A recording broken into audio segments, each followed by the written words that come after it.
पुण्यामध्ये आपण सगळेजण जमलेला आहात त्याबद्दल मी आपल्या सगळ्यांचा असणारा या ठिकाणी मनपूर्वक आभार मानतो।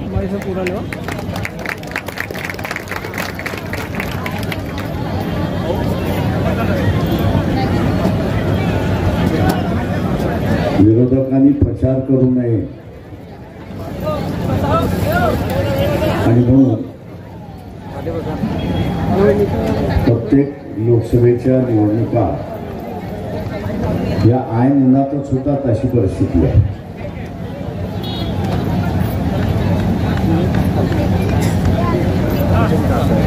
एक देश एक इलेक्शन असे वल्गना करणारे त्या सगळ्यांना असणार आहे की गरीब उमेदवाराला प्रचार करायचा असेल तर ऑक्टोबर नोव्हेंबर डिसेंबरमध्ये इलेक्शन घेतल्या तर त्याला सोपं जातं, त्याचा खर्च सगळा त्याच्या आवाक्याच्या आतमध्ये येतो।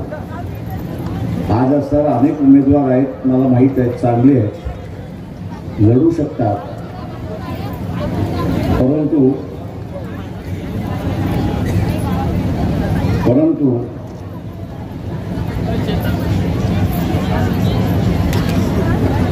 इलेक्शन खर्च झेपत नाही म्हणून ते प्रचारही करत नाही अशी असणारी परिस्थिती आहे।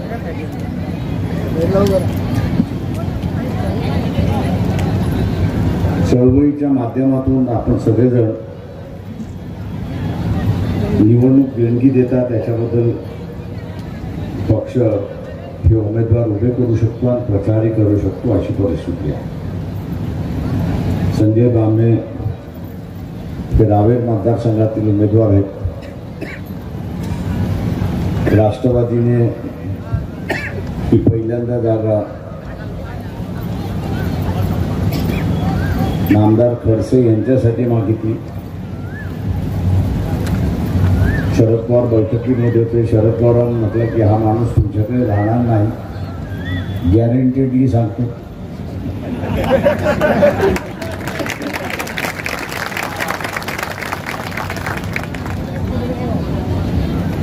त्याला हेका आपण म्हणतो,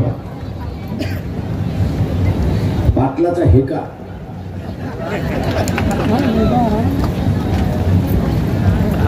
तो पाटलाचा हेका आडवा आला, म्हणजे गॅरंटी देतो जाणार नाही। मी म्हटलं गॅरंटी देतो मी हे जाणार। त्याला सुनेला उमेदवारी मिळाल्यानंतर सासरा कसा काय आहे,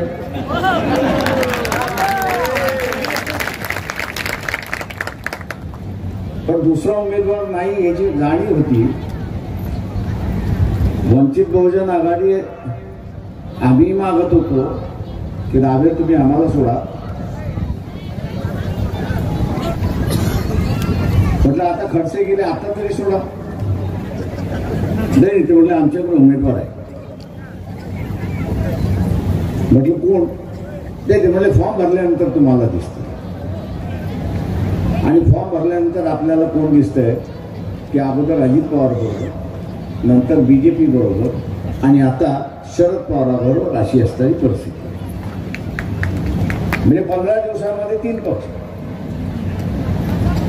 आणि मी असं ऐकतो की जेवढ्या सामाजिक संघटना आहेत या सगळ्या सामाजिक संघटनांच्या बैठका बोलवल्या आणि त्या प्रत्येकाला असताना 5-5 लाख रुपये वाटलेत अशी असताना माझी माहिती। हे दान सुपेगदान आपण नेहमी करत असतो, तेव्हा या सगळ्या संघटनांना माझं आव्हान आहे, तुम्हाला असताना दान आलेलं आहे, आता याच्यावरचं संकट सुटते की न सुटते त्याची चिंता करू नका, पण तुमचं संकट सोडवा एवढी फक्त माझी आपल्याला असणारा विनंती।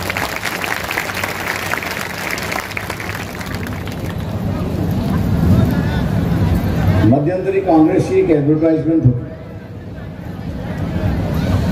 आणि ते असं दाखवत होते की ज्याच्यावर ईडीची इन्क्वायरी झाली, अमुक झालं तमुक झालं, त्या बीजेपीच्या वॉशिंग मशीन मध्ये गेला, तो फुटला वगैरे झाला की त्याच्यावरती सगळे आरोप जे आहेत धुवून निघतात, म्हणजे कपडा जसा धुवून निघतो तसा हा धुवून निघतो असं दाखवलं। माझा असणारा असणाऱ्या एनसीपी वाल्यांना म्हणजे शरद पवार गटाला असणारं आव्हान आहे की तुमच्याकडे कुठली मशीन अशी आहे ती सांगा की ज्या माणसाचा ब्रेन वॉश केला जाऊ शकतो. इथे कपडे धुण्याचा भाग, इथे असणारा करप्शन धुण्याचा भाग होता, इथे असणारा ब्रेन वॉश करण्याचा भाग होता की जो धर्मवादी होता,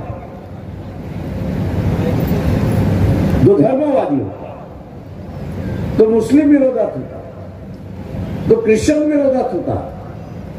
तुमच्याकडे कुठली मशीन अशी आहे की त्याचा ब्रेन वॉश झाला की तो सेक्युलर होतो, तो निधर्मवादी होतो? कुठली मशीन आहे ती सांगा ना. कोणी कुठला वाद द्यावा याच्याबद्दल माझं दुमत नाही, उलट मी आदर करतो त्याचा की त्याचा काहीतरी विचार आहे.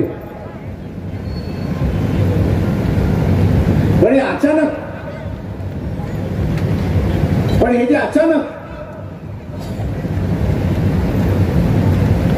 ज्याला आपण म्हणतो की विचारच बदलतो, धर्मवादाचा सेक्युलर वाद होतो, अशा माणसांपासून आपण सावध राहिलं पाहिजे हे लक्षात घ्या. हे जसं स्वतःला धोका देऊ शकतात तसे देशालाही धोका देऊ शकतात हे लक्षात घ्या. यांच्या हातामध्ये सत्ता देता कामा नये हे आपण लक्षात घ्या. उद्याचं राज्य आपण द्यायला निघालो, उद्याचा निवडून गेला तर इथलं राज्य करणं होणार आहे. आणि राज्यकर्ता जर अप्रामाणिक असेल, स्वतःशी अप्रामाणिक असेल तर तो कधीही देशाची अप्रामाणिक होऊ शकतो. असे जे अप्रामाणिक माणसं आहेत, असे जे अप्रामाणिक माणसं आहेत, यांना सर्वांनीच ठरवलं पाहिजे की आम्ही ह्यांना मतदान देणार नाही, दुसऱ्याला कोणाला तरी आम्ही देऊन मोकळं. मित्रो, या मतदारसंघात भ्रष्टाचाराची सीमा म्हणजे आर्थिक दृष्टिकोनातून, वैचारिक आर्थिक दृष्टिकोनातून जी आहे ती भ्रष्टाचारी आपल्याला चालते. परंतु वैचारिक भ्रष्टाचार चालणार नाही एवढं लक्षात. इथे वैचारिक भ्रष्टाचार आहे. नामदार खडसे मध्यंतरी त्यांचं असणारं विधान मी ऐकलं की आदिवासींमधले जे ख्रिश्चन झाले त्यांना असणारं आरक्षण बंद करा.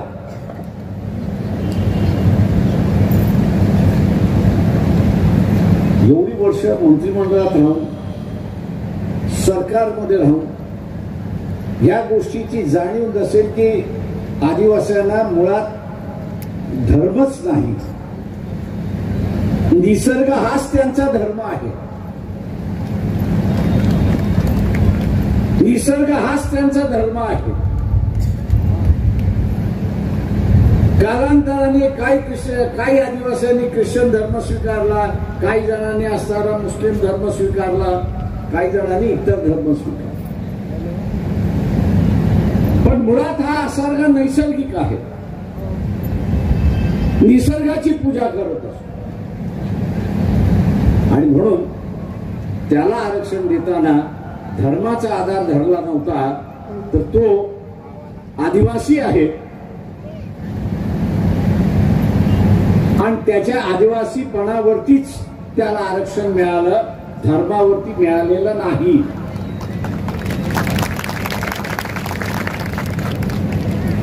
त्याला धर्मावरती मिळालेलं नाही. एवढी वर्ष सत्तेवरती राहिल्यानंतर सुद्धा ज्या माणसाला कळत नाही असं मी म्हणणार नाही. नामदार खडसे यांना सगळंच कळतं, हुशार आहे.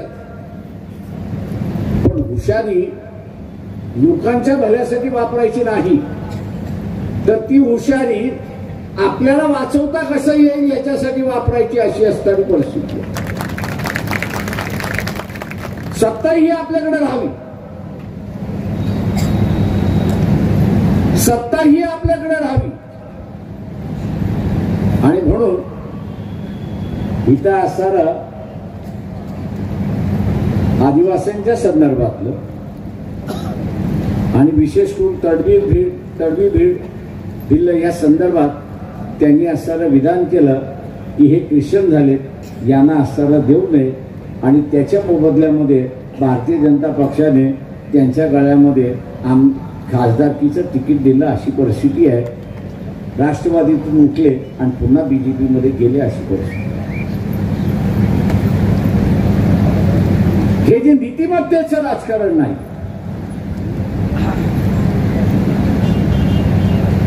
आयाराम गायारामाचं राजकारण आपण बघितलं, खोक्याचं राजकारण आपण बघितलं.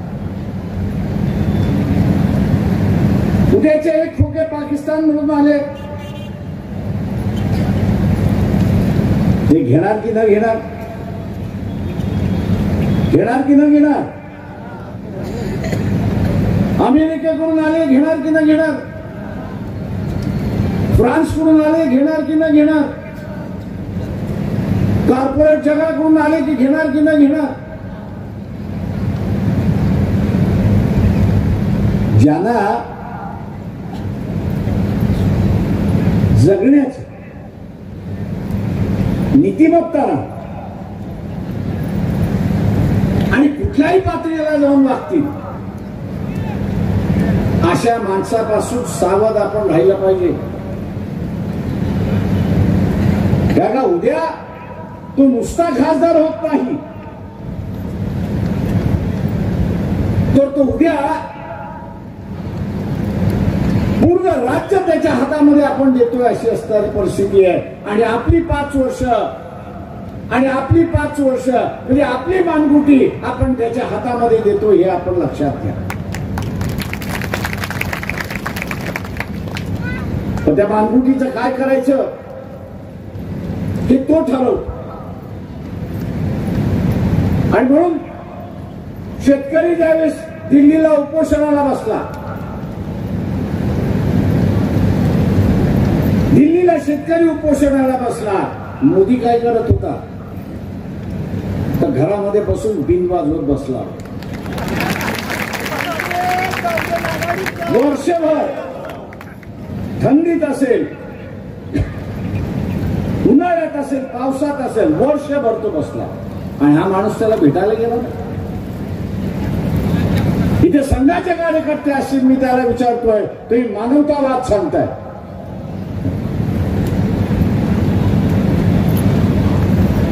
तुम्ही मानवतावाद सांगताय,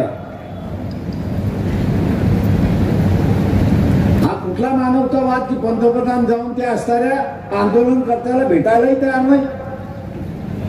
2-4 हजार नाही, लाखो लोक त्या ठिकाणी उपस्थित होते. आणि काय म्हणत ते खलिस्तानवादी, यार ते खलिस्तानवादी आहेत. तुम्ही कुठला असं धत्ता धोत्यात अंदासारखे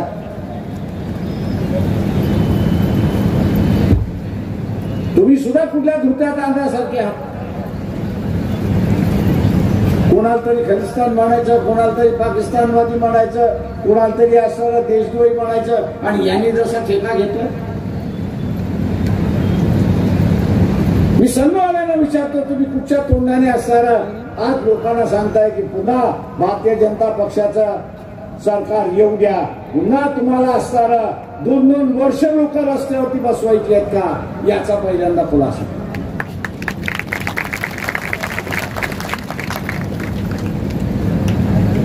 मी 80 साली एक मोर्चा काढला होता, नाशिक ते मुंबई लॉंग मार्च. वसंतदादा पाटील त्यावेळेस मुख्यमंत्री होते. पहिल्या दिवशी पोलिसांनी त्यांना काहीच सांगितलं नाही. दुसऱ्या दिवशी त्यांना जसं कळलं तसं मला पोलीस स्टेशनला बोलून घेण्यात आलं. मुक्कामाच्या ठिकाणी होतो आणि चक्क मुख्यमंत्री तुमच्याशी बोलायला मागतात. आता मुख्यमंत्री बोलायला मागतायत, मी म्हटलं मी बोलतो. त्या मुख्यमंत्र्याचं पहिलं वाक्य होतं की महाराष्ट्रामध्ये अनेक वेळा मी मंत्री झालो आणि आज मुख्यमंत्री आहे. माझ्या मुख्यमंत्र्याच्या कालावधीमध्ये लोकांना गाराणी सांगण्यासाठी नाशिक पासून मुंबई चालावं लागतंय, याची मला शर्मिंदा वाटते. प्रकाशात जे प्रश्न आहेत ते सुटले म्हणून समजा, सोडा आणि या मुंबईमध्ये आपण बसून त्याच्या मार्गी लावू. मी दादा म्हटलं नाही, मार्च काढलेला आहे, मी मार्च काढलेला मुंबईला आलो तर भेटू. माझा सांगण्याचा फरक एक सत्ताधार की माझ्या राज्यामध्ये लोक गाराणी मांडण्यासाठी येतात आहेत. आमचं न ऐकता प्रकाशावर जे काय प्रश्न आहेत ते आम्ही सोडवले, पण हा मार्च थोडी बंद करा. हा एका बाजूचा असणारा राजकारणी आपल्याला दिसतोय आणि दुसऱ्या बाजूचा राजकारणी आपल्याला सध्याचा राजकारणी दिसतोय. 1 लाख लोक दिल्लीला घेराव घालून बसलेले आहेत. कशासाठी? तर त्यांची मागणी काय? त्यांची मागणी काय? तर साधी मागणी की तुम्ही दरवर्षी जो हमी भाव देताय, शेतीमालाला जो हमी भाव देताय, त्याचा फक्त कायदा करा, जेणेकरून व्यापारी त्या हमी भावाची अंमलबजावणी. 1 वर्ष बसला, पण 1 दिवस सुद्धा भेटायला गेला. मी सर्ववाल्यांना विचारतो, कदाचित तुमचं धोरण त्यांचं धोरण वेगळं असेल, ती जी मागणी मागतात ती मागणी मान्य नसेल, पण तुमच्याकडे साधी माणुसकी सुद्धा नाही. साधी तुमच्याकडे माणुसकी सुद्धा नाही की तुमच्या पंतप्रधानांनी त्यांच्याशी जाऊन बोलव किंवा त्यांना घेऊन, अरे बाबा तुम्ही बसलेला आहात, हे चित्र बरं नाही, 8 दिवस द्या, काय निकाल द्यायचा तुम्ही आपल्याला निकाल देतो, आता घरी तरी जा. ची सांगण्याची दानत सुद्धा नाही. आणि महाराष्ट्रातले कर्तबगार शेतकऱ्यांचे नेते मुख गिळून बसलेले, तशी परिस्थिती आहे. इथे शेतकऱ्याचा नेता कधीच मिळाला नाही. जे काही नेते इथे शेतकऱ्याच्या नावाने उभे झाले ते शेतीवरती जे पिकतंय आणि जे पिकतंय त्याच्यावरती प्रक्रिया ज्या होतात, त्या प्रक्रियेचे कारखान्याचे मालक आहेत, हे शेतकऱ्यांचे प्रतिनिधी नाही, ते आपण लक्षात. आणि म्हणून यांच्यापासून सावध आपण राहिलं.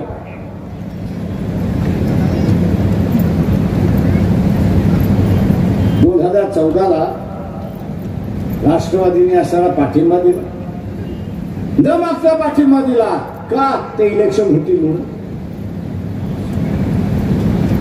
इलेक्शन होऊ नये म्हणून आम्ही असाला पाठिंबा दिला. इलेक्शन तर या व्यवस्थेचा अविभाज्य भाग आहे. तुम्ही पाठिंबा असताना पाठिंबा जो आहे तो पाठिंबा इन्क्वायरी लागू नये म्हणून दिला होता का, याचा पहिल्यांदा खुलासा करा. आज जेवढे इन्क्वायरी खाली आहे ते सगळे इलेक्शन झालं आणि भारतीय जनता पक्ष पुन्हा तोडून मोडून सत्तेवरती आले तर हे त्यांच्या धाबळीमध्ये बसलेले असतील, हे आपण लक्षात. म्हणून माझं आव्हान आहे आपल्या सगळ्यांना की ही सर्वसामान्य माणसांची जबाबदारी आहे. ही सर्वसामान्य माणसांची जबाबदारी आली आहे की या देशाची लोकशाही वाचली. मी भारतीय जनता पक्षाला विचारतो, काँग्रेसवाल्यांना विचारतो आणि त्याच्याचबरोबर उद्धव ठाकरे यांना विचारतो, तुम्ही एका तेल्याला उमेदवारी का दिली नाही? तुम्ही एका धनगर समाजाला का उमेदवारी दिली नाही? तुम्ही असं एका माळी समाजाला उमेदवारी का दिली नाही? तुम्ही असं एका भटक्या विमुक्ताला उमेदवारी का दिली नाही? तुमचे उमेदवार जे आहे ते नात्या गोत्यातले उमेदवार आहेत. सत्ता इकडनं गेली काय तिकडे गेली काय, ती घरातच सत्ता आहे. असे जे घराणेशाहीचे जे सत्ताधारी आहेत, माझं सर्वसामान्य माणसाला आव्हान आहे, पक्ष सोडा, विचार सोडा आणि या देशातली घराणेशाही पहिल्यांदा संपवा, तरच लोकशाही या देशामध्ये वाढते.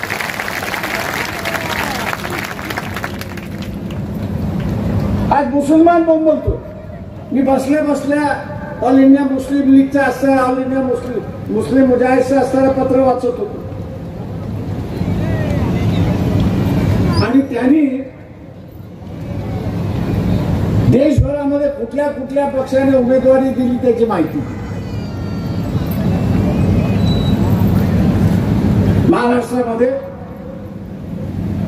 मुस्लिम समाजाला उमेदवारी नाही, बीजेपी देणार नाही हे आम्हाला माहिती. काँग्रेसवाले ज्यावेळी देत नाही, राष्ट्रवादीवाले देत नाहीत, सेनेवाले ज्यावेळी देत नाही, उद्धव ठाकरेवाले देत नाहीत, त्यावेळेस आपण एक लक्षात घ्यायचं की यांचं धोरण आणि बीजेपीचं धोरण एकच आहे. यांचं धोरण एकच आहे. सोनिया गांधीची इन्क्वायरी चालली आहे की न चालली आहे? चालली आहे की न चालली आहे? राहुल गांधीची इन्क्वायरी चालली आहे की न चालली आहे? खरगेची इन्क्वायरी चालली आहे की न चालली आहे? मग असताना हे बीजेपी विरोधात टीका करणार आहेत का? हे फक्त फसवण्याचं राजकारण त्या ठिकाणी चालले. इथले RSS वाल्यांना विचारतो आणि इथला असणारा जो मतदार हिंदू मतदार आहे त्याला मी असताना विचारतो की 2014 मोदी ज्या दिवशी सत्तेमध्ये बसले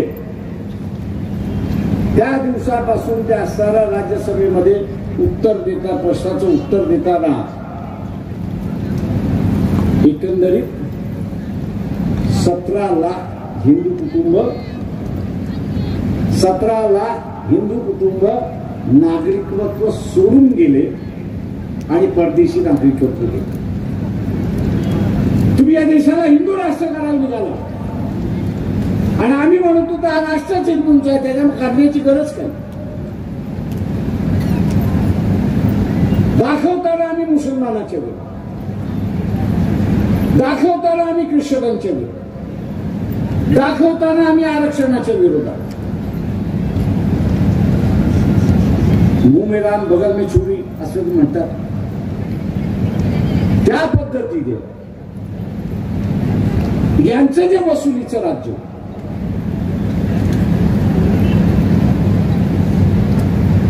मतदार बॉन्ड जो आहे तो सगळ्यात चांगला नमुना इथला असणारा वसुलीचा, हे लक्षात घ्या. ईडी पाठवली, इन्क्वायरी नसेल तर बॉन्ड विकत घे.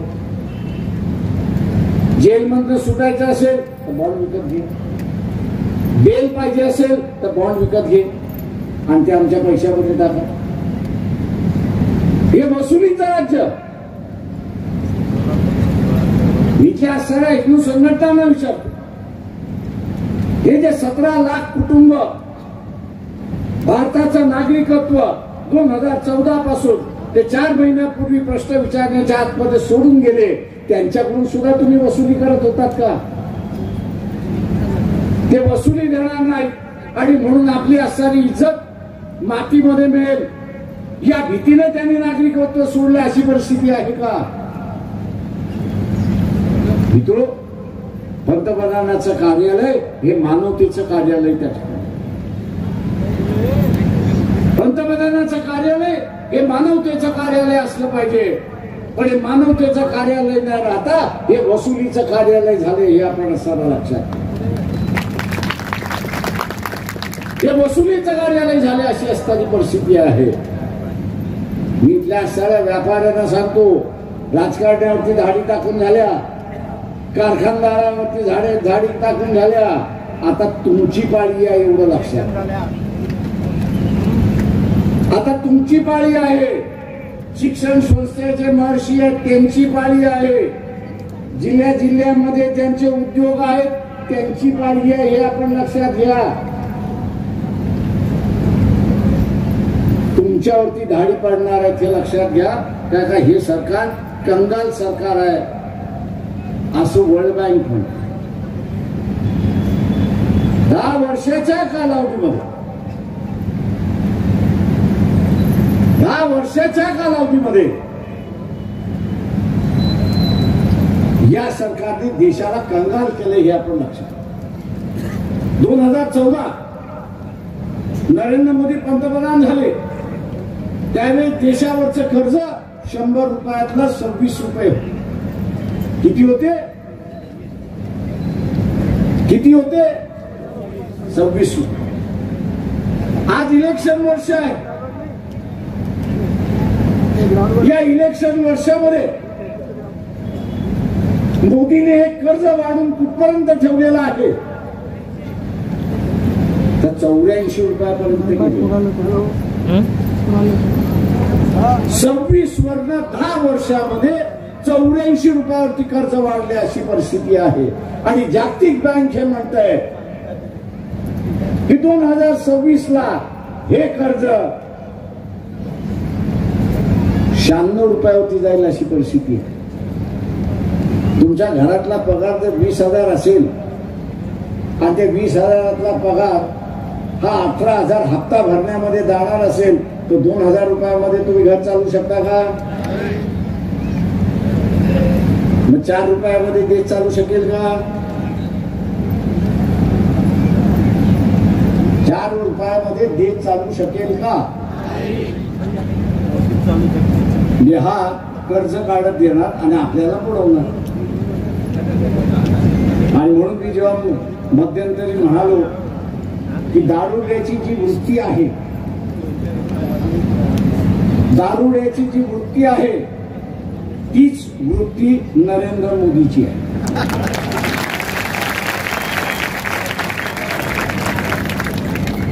संघवाल्यांनो मी जे म्हणतोय ते खोटं असेल तर याच मंचकावरती येऊन सांगा की हे खोटं आहे. त्यांची हिंमत नसेल खोटं त्यांची हिंमत नसेल उत्तर द्यायचं तर मी इथल्या साऱ्या रावेरच्या मतदारसंघाला आवाहन करतोय की आपण सारा संजय ब्राह्मणे यांना मतदान करा हे आवाहन मी या ठिकाणी करतोय. दारुड्या करतो काय? दारू प्यायला मिळाली नाही तर दारुड्या करतो काय?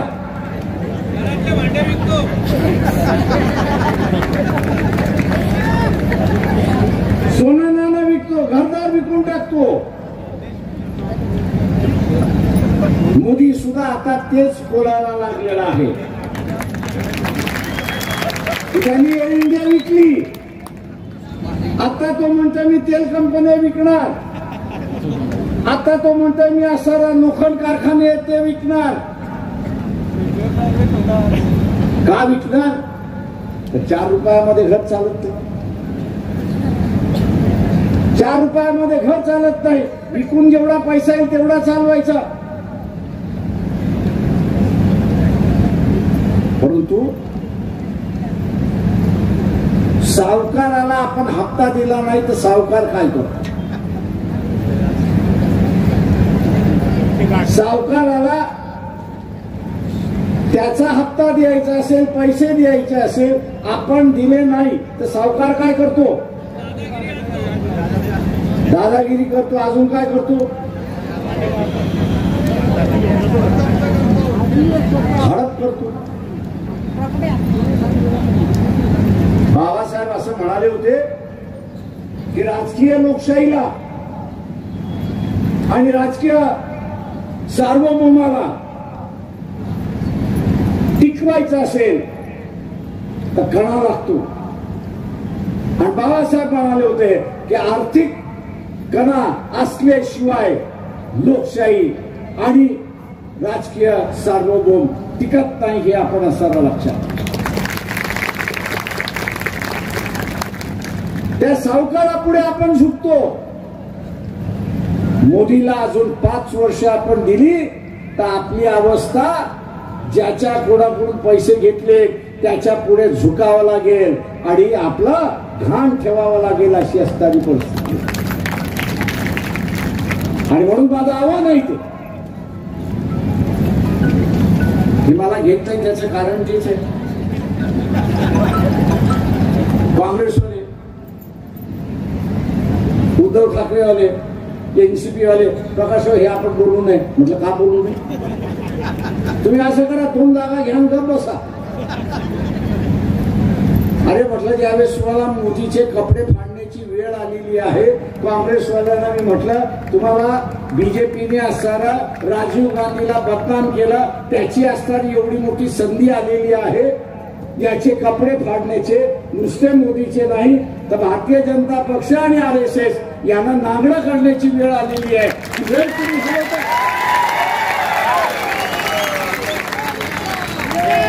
तुम्ही हलवताय. राफेलची विमानं घेतली म्हणून सांगितलं. मनमोहन सिंग म्हणत होते 135 राफेलची विमानं पाहिजे, तेव्हा कुठे आपण असं लढू शकतो. यांनी काय म्हटलं, मी 35 डायरेक्ट विकत घेतो, आज उरलेले 100 या देशामध्ये मॅन्युफॅक्चर या देशामध्ये निर्माण केल्या जातात. निर्माण तर झालेच नाही, पण ते 35 घेताना सुद्धा घूस देण्यात आली अशी परिस्थिती.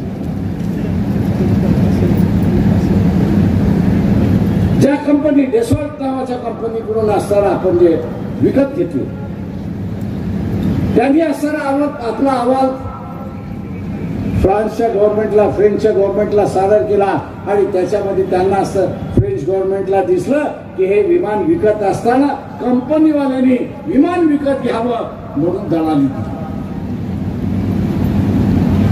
दलाली दिली. ती दलाली पकडण्यात आली आणि फ्रान्सच्या कोर्टाने त्या कंपनीच्या 2 जणांना 5 वर्ष शिक्षा दिली अशी असणारी परिस्थिती. दलाली दिली म्हणून त्याला असणारी शिक्षा दिली. मोदीजी, भारतामध्ये ती दलाली घेतली कोणी? मी काँग्रेसवाल्यांना म्हणतो, ही कागदपत्र आहेत घ्या, ही माहिती आहेत घ्या. फाडा कपडे आता असणारा RSS, BJP आणि नरेंद्र मोदीचे. त्यांच्या लक्षात आलं हा का ऐकणारा घडी नाही.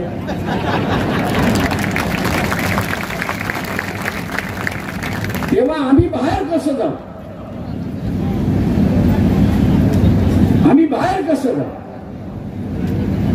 याचाच खेळ त्या ठिकाणी झाला.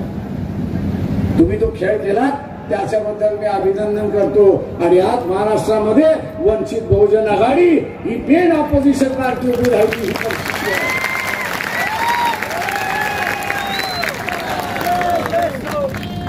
आज मुख्य विरोधी पक्ष म्हणून वंचित बहुजन आघाडी उभा राहिला आहे. आणि मग 2 निवडणुका झाल्या, मोदी सांगत नाही की आम्ही जिंकणार आणि काँग्रेसवाले म्हणतात आम्ही जिंकणार असं सांगत नाहीये. माझा दावा आहे त्या सगळ्या याच्यामध्ये निवडून आलेला 20-25 हजाराच्या आतमध्ये निवडून येईल आणि त्याच्यामध्ये वंचितही असेल हे आपण असावं लागतं. आणि म्हणून माझं आव्हान आहे, जे लढू शकत नाहीत, भांडू शकत नाहीत, ते पार्लमेंटमध्ये आवाज उठवू शकत नाही, आम्ही संघाला विचारतो की या ज्या इलेक्ट्रॉल बॉन्ड आहेत, या बॉन्ड मधनं चायनीज कंपनीने विकत घेऊन तुम्हाला डोनेशन दिले की ना दिले? काँग्रेसवाले, मी त्याला असं म्हटलं, अरे बाबा ही कागदपत्र आहेत, हे 4 चायनीज कंपनी आहेत, त्यांनी हे बॉन्ड घेतले, विकत घेतलेले आहे आणि ते विकत घेत असताना गलवानचा असताना प्रश्न त्या ठिकाणी उपस्थित आहे. गलवान मध्ये असताना भारतीय सेना चायनाच्या सेनेची लढत होता आणि या बाजूला भारतीय जनता पक्षाच्या तिजोरीमध्ये चायना कंपनीचे बॉन्ड येत होते अशी असणारी परिस्थिती. इथे वर्तमानपत्र, इथे टीव्ही, हे सगळे विकल्या गेलेले आहेत हे आपण लक्षात. हा देशद्रोह नाही. सैनिक एका बाजूला लढतो, चायना बरोबर लढतोय आणि चायनीज कंपनी मार्फत हे पैसे घेतात आहेत आपल्या पक्षासाठी. लाज वाटली पाहिजे ना अशी असतात. आणि म्हणून जाता जाता मी आपल्याला फक्त एक आवाहन करणार आहे. यांनी नुसतं घोटाळेच केले नाही तर आपल्याला माहिती आहे की एखादा सोल्जर आर्मी मध्ये गेला तो 18 वर्ष तिथे राहतो. एक आर्मीमॅन म्हणून त्या ठिकाणी तो राहतो. आता 18च्या ऐवजी 4 वर्षाचा आम्ही आर्मीचा सोल्जर करायला निघालो. आता हा 4 वर्षाचा सोल्जर 18व्या वर्षी जुळेल आर्मीमध्ये, 22व्या वर्षी बाहेर येईल, बिना पेन्शननी बाहेर येईल.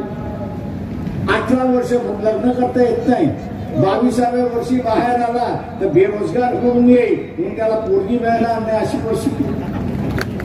आणि दुसऱ्या बाजूला जी एक आर्मी तुम्हाला गरज लागते देश वाचवण्यासाठी, आर्मी लागते तुम्हाला असा देश वाचवण्यासाठी, की आर्मी 18 वर्ष सोल्जर त्या ठिकाणी असतो. हा 4-4 वर्ष सोल्जर त्या ठिकाणी रिटायरमेंटला गेला तर तुमची आर्मी राहिली कुठे? भारतीय जनता पक्ष RSS हे या देशाची खेळत आहेत. याचं कारण की स्वातंत्र्याचा लढा फक्त सामाजिक स्वातंत्र्याचा लढा असेल किंवा आर्थिक किंवा राजकीय स्वातंत्र्याचा लढा असेल, बीजेपी हे ब्रिटिशांच्या मांडीवरती बसले होते, RSS वाले मांडीवरती बसले होते, अशी असणारी परिस्थिती आहे. आणि म्हणून आपल्यालाच हा लढाव उभा करावा लागेल. आणि म्हणून जाता जाता पुन्हा बॉम्बे संजय पंडित यांची निशाणी